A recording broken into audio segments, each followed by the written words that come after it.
Bonjour chers élèves, alors aujourd'hui on va faire la deuxième partie de notre cours sur les conversions de fractions, pourcentages et nombres décimaux et on va s'intéresser à comment on transfère des nombres décimaux en pourcentage. Donc on va regarder le texte ici, on lit le nombre décimal selon la position du dernier chiffre et cette dernière nous fournit le dénominateur de la fraction. Il faut ensuite transformer cette fraction pour que le dénominateur soit 100 si ce n'est pas déjà le cas, puis on l'exprime sous forme d'un pourcentage. Donc par exemple, j'ai 0,9 ici.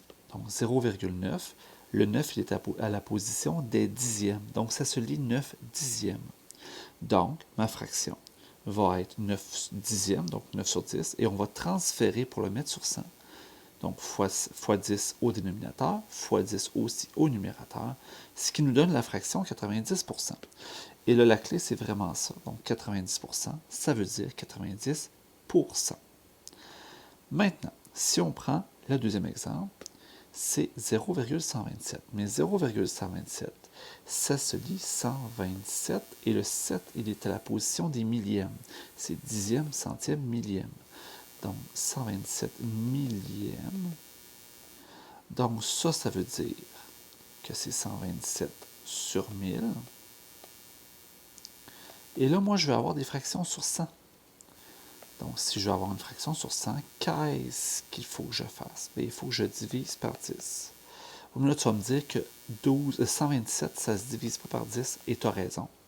127 divisé par 10, ça ne donne pas un nombre entier, ça fait 12,7. Mais ça va me donner 12,7 sur 100, ce qui va donc être égal à 12,7%. Donc, comme je veux le mettre sous la forme d'un pourcentage, je me donne le droit d'avoir un nombre décimal dans ma fraction sur 100. Parce que le but final, ce n'est pas d'avoir une fraction réduite, c'est d'avoir un pourcentage qui peut, lui, être décimal. Donc, voilà. Truc. Ce qui revient à prendre le nombre décimal et à le multiplier par 100. Donc, passer la virgule de 2 positions vers la droite. Donc, si on regarde ça ici, on revient sur notre truc ici.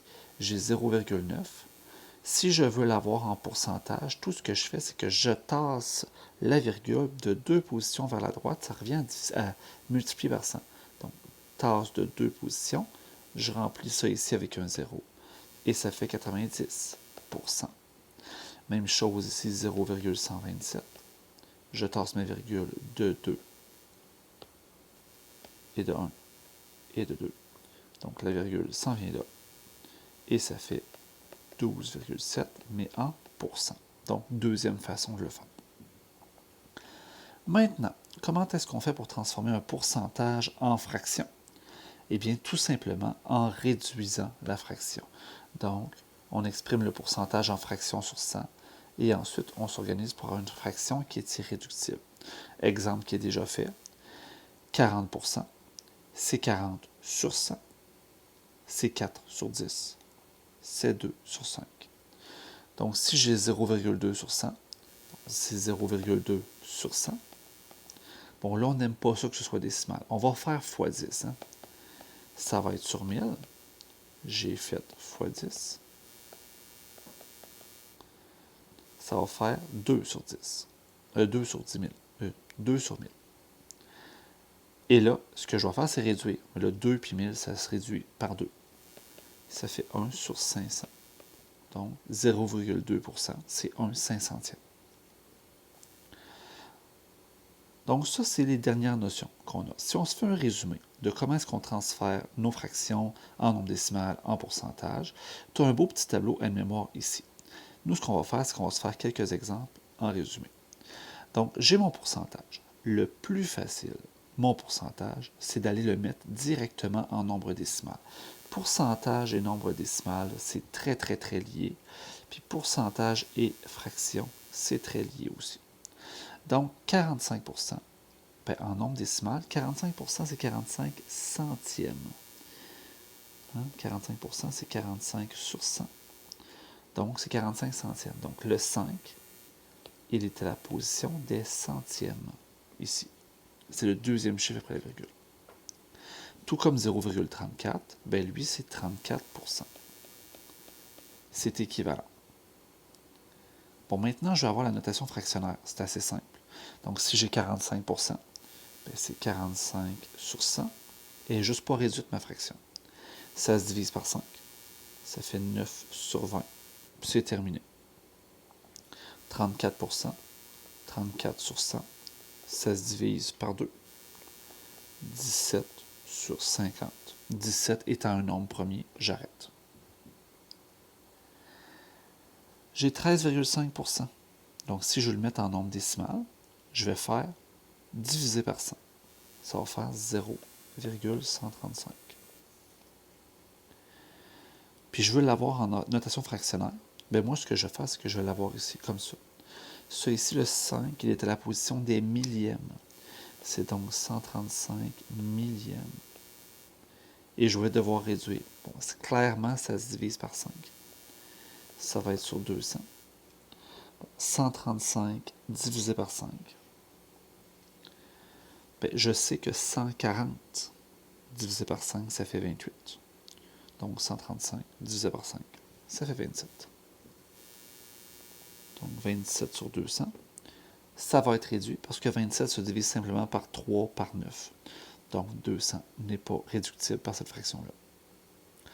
1 tiers, tu dois savoir ça par cœur, que 1 tiers en nombre décimal, c'est 0,3 périodique. Et nécessairement, ça va être égal à 33,3 périodiques pour cent. Ça, je veux que tu le saches par cœur. 0,08, ben 0,08, c'est 8%, parce que c'est 8 à la position des centièmes. Et si je mets ça en fraction, ben c'est 8 sur 100. Ça se divise par 2 ou par 4. Disons par 4. Ça fait 2, puis ça fait 25, si je divise par 4. 2 neuvièmes, ben 2 neuvièmes, c'est super le fun, parce que c'est 0,2 périodique. Tu as appris ça dans le Quizlet. Et ça fait donc 22,2 périodiques pour cent, à savoir par cœur.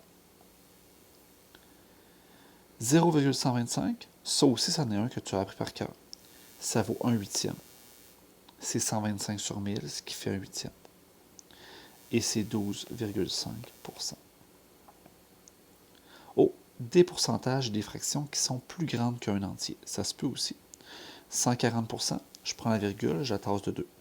Ça fait 1,40 ou 1,4 en nombre décimal. Je veux l'avoir en fraction. Ben, c'est 140 sur 100.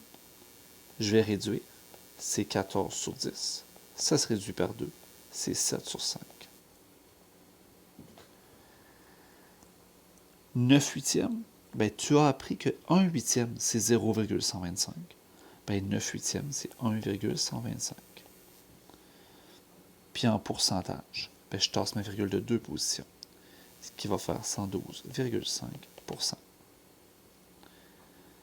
Dans le bas, tu as des équivalences à apprendre par cœur, mais tu as en plus toutes les autres équivalences que je t'ai demandé d'apprendre dans le Quizlet. Donc, étudiez le Quizlet.